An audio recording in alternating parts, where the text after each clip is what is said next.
अगर मैं आपसे कहूं कि एलपीजी सिलेंडर पर सरकार का एक बार वापस से वो बड़ा बयान आ चुका है जो बयान अभी तक आया नहीं था। अगर आप सोच रहे हो कि क्या वाकई में ही वापस से एलपीजी सिलेंडर के दाम बढ़ने वाले हैं, क्या वाकई में ही एलपीजी सिलेंडर की भारत के अंदर कमी हो रही है, क्या वापस से एलपीजी सिलेंडर एक बार नहीं मिलेंगे, लेकिन सवाल उठते हैं क्या यही सारा सच है कि सच कुछ और है। अभी जब आपको पता चलेगा तो आप खुद हैरान हो जाओगे, क्योंकि अभी हाल फिलहाल जब सरकार ने एक मीटिंग की और उस मीटिंग के माध्यम से जब पता लगा तो सच्चाई कुछ और ही पता चली। आप देखने की कोशिश करोगे तो ईरान, अमेरिका, इजराइल यानी कि उस मिडिल ईस्ट के बीच जो युद्ध चल रहा है उसकी वजह से भारत में काफी बड़ा प्रभाव पड़ रहा है, क्योंकि भारत अपना 70-80% गैस वहीं से लाया करता था, 40-50% तेल वहां से लाया करता था। एक ही बैग सब कुछ ठप होने की वजह से भारत के अंदर गैस तेल की किल्लत पड़ चुकी थी। सरकार ने आकर आश्वासन भी दिया था कि आप जनता चिंता मत करिए, भारत के पास सब कुछ रिजर्व में पड़ा हुआ है। लेकिन तब भी लोगों ने अफरा तफरी में 2-2, 3-3 सिलेंडर ले लिए। जिनके पास तेल था गाड़ी में वो जाकर वापस से पूरी टंकी फुल करवा कर आ रहे थे। तो इस वजह से थोड़ा दिक्कत का सामना तो करना पड़ा था। लेकिन एक बार वापस से वो चीजें आ चुकी हैं जो चीजें आपको पता होना काफी ज्यादा जरूरी हैं। यार ये सारी चीजें मैंने आपको चेतावनी दे दी थी व्हाट्सएप चैनल पर भी कि आगे क्या होने वाला है। काफी लोग कहते हैं सर आपसे हम कहां और जुड़ सकते हैं, तो आप जुड़ सकते हो यार, व्हाट्सएप चैनल पर भी जुड़ सकते हो। आपके लिए खास तौर पर डिस्क्रिप्शन में लिंक दे दिया है व्हाट्सएप चैनल का, जाकर आप भी ज्वाइन कर सकते हो। तमाम लोग ज्वाइन कर लिए हैं। अगर आप उस लिंक पर क्लिक करोगे, फॉलो चैनल पर क्लिक करोगे तो ऑटोमेटिक आप जाकर यहां पर ज्वाइन हो जाओगे। वो भी पूरा फ्री ऑफ कॉस्ट। दुनिया की, देश की सारी जानकारियां आपको यहां पर समेट कर मिल जाया करेंगी। आपको अखबार और बाकी किसी चीज की जरूरत भी नहीं पड़ेगी।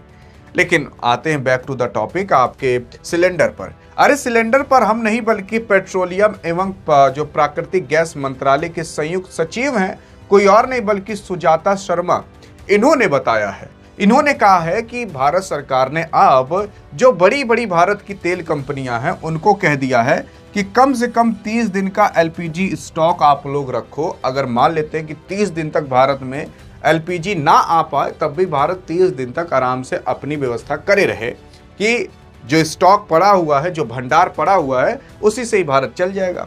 अब आप सोचोगे कि अरे कौन सी कंपनी, तो भारत के अंदर यार बहुत कंपनी है, जैसे कि ओएनजीसी है, उसके बाद आईओसीएल है, बीपीसीएल है, एचपीसीएल है, ऑयल है, वैसे कोई नयारा एनर्जी, बहुत सारी तमाम कंपनियां हैं। ये सारा तेल गैस। अब जैसे ओएनजीसी की बात करें तो oil and natural gas corporation limited है।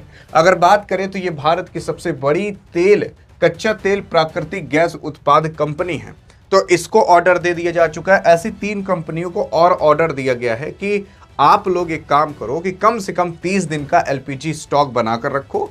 अगर आगे चलकर युद्ध वापस से हुआ तो कम से कम भारत के पास 30 दिन का एलपीजी का स्टॉक पड़ा रहे। वैसे तो भारत सरकार के पास अगर तेल की बात करें तो ऐसा कहा जाता है 70 से 74 दिन का तेल का पड़ा हुआ है, लेकिन गैस का भी अब भारत सरकार एलपीजी स्टॉक रखेगा। तो तेल कंपनी कैसे गैस का स्टॉक रख सकती है, काफी लोग ये सोचते हैं। तो यार देखो, पहली चीज तो वो तेल कंपनी केवल तेल ही नहीं बल्कि गैस भी लाती होगी। और दूसरी चीज, ये जो क्रूड ऑयल आता है ना, वो क्रूड ऑयल केवल क्रूड ऑयल ही नहीं होता, बल्कि जब आप उसे उबालते हो तो आपको उसमें से मिट्टी का तेल, उसमें से आपको पेट्रोल, उसमें से आपको डीजल और उसमें से आपको गैस भी मिलता है, एलपीजी गैस भी मिलता है। तो वो जो तेल कंपनियां होती हैं वो गैस भी निकालती हैं, केवल कहने के लिए तेल कंपनी है। तो उनको अब एलपीजी का स्टॉक भी रखना पड़ेगा अपने पास लगभग 30 दिन का। उसी के साथ साथ अगर हम कच्चा तेल की बात करें तो भारत जो है करीब 40% का हिस्सा खाड़ी देशों से मंगाता था। हाल फिलहाल जहां पर युद्ध हो रहा है तो लगभग 40 से 50% तक का हिस्सा भारत वहीं से मंगाता था। हाल फिलहाल भारत अभी रूस से ज्यादा खरीदने लगा है, वेनेजुएला से ज्यादा खरीदने लगा है, अमेरिका से ज्यादा खरीदने लगा है, कुछ अफ्रीकाई देशों से खरीदने लगा है। तो भारत की जो डिपेंडेंसी वो जो मिडिल ईस्ट पर थी वो थोड़ी कम हो गई है। 40 से 50% पहले खरीदा करता था, लेकिन अब धीरे धीरे 40% से भी कम आता चला जा रहा है। अगर हम प्राकृतिक गैस की बात करें तो करीब 65% का हिस्सा उन्हीं खाड़ी देश से अभी भी आता है। और उसी के साथ साथ अगर एलपीजी की बात करें, घरेलू रसोई जो गैस है, लगभग 90% का हिस्सा उन खाड़ी देशों से आता है। और इसी वजह से भारत के अंदर ये एलपीजी की जो किल्लत थी वो पड़ी थी, क्योंकि वहीं से ही 90% तक का आता था। और उसमें से भी जो कतर नाम का देश है, उस कतर से भारत सबसे ज़्यादा एलपीजी गैस या कह सकते हो एलएनजी गैस खरीदा करता था, और इसी वजह से इतनी बड़ी दिक्कत आई।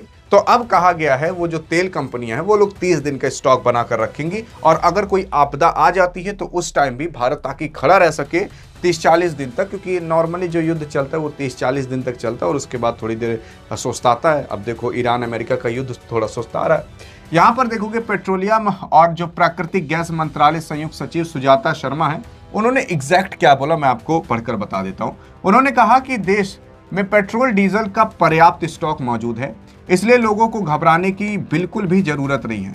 उन्होंने लोगों से अपील की कि अफवाह में ध्यान मत दें।